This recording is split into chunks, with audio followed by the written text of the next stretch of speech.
Radhika, how do you ensure emotional well-being as a family? Because we're living in mad times. There's of course an additional pressure of being so up close with the entertainment industry. Like I've said, I've been very, very frank with the kids on conversations, and that, mental health is very, very important. I think, your mind space, be very careful of what you have up there, because what the mind says, the body will do.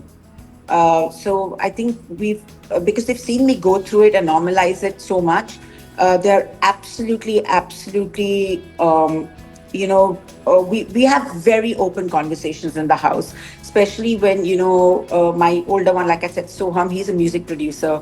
My younger one, Mahi, he's a singer. He's in fact having his stuff going on, as in release of an album and all of that.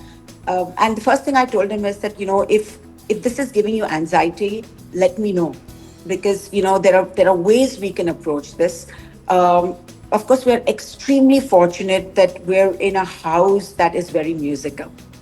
So there's always music playing in the house, and I think that is, a form as a family that we have developed as grounding, uh, because it just helps us ground.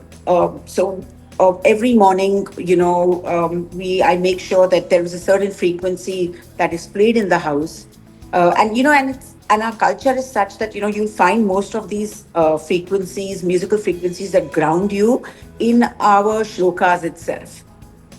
So I make sure that and there is a, a form of self me time, is what we call it at home, where you just sit in silence, where you sit in silence with yourself.